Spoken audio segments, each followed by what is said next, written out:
আসসালামু আলাইকুম। আমি ধন্যবাদ দিচ্ছি এই কারণে যে এখান থেকে শিক্ষণীয় আছে। আগামীতে যারা রাষ্ট্র ক্ষমতায় আসবেন, এখান থেকে এই প্রেস সচিব শফিক ভাইয়ের অনেক সমালোচনা আমি করি, তবে আজকে যে তিনি কাজটা করেছেন এটা থেকে বাকিদের জন্য শিক্ষণীয়, আওয়ামী লীগের জন্য শিক্ষণীয়, বিএনপির জন্য শিক্ষণীয়, জামাতের জন্য শিক্ষণীয়, যে এই কাজটা ভবিষ্যতে যেন চলমান থাকে। অর্থাৎ আওয়ামী লীগের সময় গেল 17-18 বছর এদেশে যাই হইতো বিএনপি জামাত করছে, শিবির করছে, মানে ঘটনার আগে এই ধরনের একটা ব্যাখ্যা তৈরি হয়ে যেত। আর গেল 15 মাসে এই দেশে যাই হচ্ছে আওয়ামী লীগ করছে, যুবলীগ করছে, ছাত্রলীগ করছে, আর এই কথাগুলো সবার আগে বলে এনসিপি। সবার আগে কে বলে? এনসিপি। জামাতের নেতারা সরাসরি না বললেও কর্মীরা ফেসবুকে গরম করে ফেলে, বিএনপি গরম করে ফেলে। খেয়াল আছে নিশ্চয়ই, হযরত শাহজালাল আন্তর্জাতিক বিমানবন্দরে একটা বিশাল অগ্নিকাণ্ডের সাক্ষী হয়েছিল দেশ। আর সেই ঘটনার পর আপনার এনসিপি সার্জিস প্রথমে বলে দিচ্ছে যে এই ঘটনাটা আওয়ামী লীগ করছে, এটা আওয়ামী লীগ নাশকতা করছে। এমনকি তখন গণহারে অনেকেই এই মন্তব্য করছেন, রাজনৈতিক নেতারা, যেই নাশকতার পিছনে আওয়ামী লীগ দায়ী, তারা বাংলাদেশকে অস্থিতিশীল করতে চায়। জনগণের একটা অংশ বিশ্বাস করছে আওয়ামী লীগের তারা মানে নাই, এমনি মানে নাই। কারণ আওয়ামী লীগের যারা নেতাকর্মী, যে রাজনৈতিকভাবে আমরা যারা আছি, বিএনপির যারা নেতাকর্মী, জামাতের যারা নেতাকর্মী, আমরা কি করি? আমার দল কোনো অন্যায় করলে, আমার নেতা কোনো করলে, করুক না করুক, প্রথমে ধৈর্যই মানি না, যুক্তি তর্ক বুঝতে চাই না, সত্য মিথ্যা দেখতে চাই না।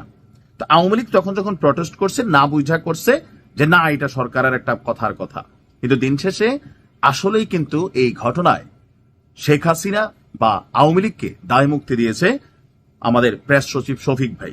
এখন কেন কি করছে?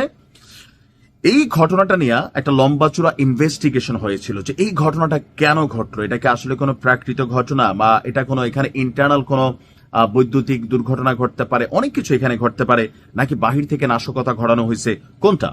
ঢাকার এই বিমানবন্দরের আগুনের ঘটনাটা কোনো নাশকতার ঘটনা ছিল না। আর এটা কারা জানিয়েছে? যে আপনার এই ঘটনায় যে তদন্ত কমিটি হয়েছে তারা ফাইনালি রিপোর্ট দিয়েছে। গতকালকে প্রধান উপদেষ্টার প্রেস সচিব শফিক বলছেন যে তিনি এই তথ্য জানিয়ে বলছেন প্রধান উপদেষ্টা ডক্টর মোহাম্মদ ইউনূসের কাছেও এই প্রতিবেদনটি তুলে দিয়েছে কমিটি।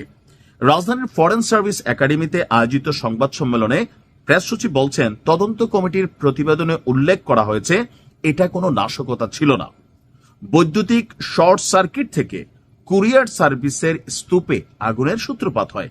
এখান থেকে আমাদের আরেকটু শিক্ষণীয় হচ্ছে, এত গুরুত্বপূর্ণ একটা এরিয়া, এটার যে ইলেকট্রিক লাইন, ইলেকট্রিসিটির যে কানেক্টিভিটি, অথবা ফায়ার সার্ভিসের যে অ্যাক্টিভিটি, বা ফায়ার মানে যে কোনো একটা দুর্ঘটনা ঘটতে গেলে এটার জন্য সিকিউরিটি লেয়ারটা কয় স্তরে রাখা হয়েছে। বাংলাদেশে হয় কি অনেক কিছুই আছে, কিন্তু এগুলাকে নিয়মিত পরীক্ষা নিরীক্ষা করা হয় না।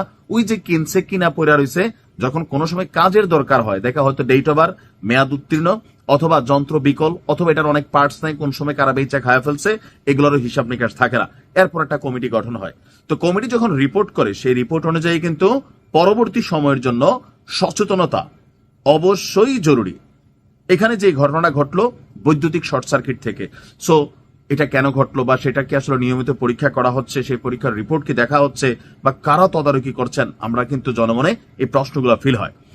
গত 18 অক্টোবর শাহজালাল বিমানবন্দরের যে কার্গো ভিলেজে অগ্নিপাতের ঘটনা ঘটে, 17 ঘন্টা ধরে যে আগুন জ্বলেছিল, এরপরে এটা নিয়ে আপনার 12,000 কোটি টাকা ক্ষতিগ্রস্ত হয়েছে এমনটাই দাবি করা হচ্ছিল। তো যাই হোক, দিন শেষে এই ঘটনায় আওয়ামী লীগের কোনো সম্পৃক্ততা নেই, এটা রাষ্ট্রের পক্ষ থেকে জানান দেওয়া হলো। এখন আমি প্রথমে কেন কথাগুলো বললাম যে শিক্ষণীয়, রাষ্ট্র চাইলে এখন আওয়ামী লীগের নামে চালাই দিতে পারত। অন্যান্য সময় সরকারগুলা আমরা এগুলাই করি, নিজেদের উপর দোষ নেই না, নিজেদের দলের কর্মী করলেও বলি যে সে দলের কেউ না, ডাইরেক্ট এরকম অস্বীকার অনেক কিছু হয়ে যায়।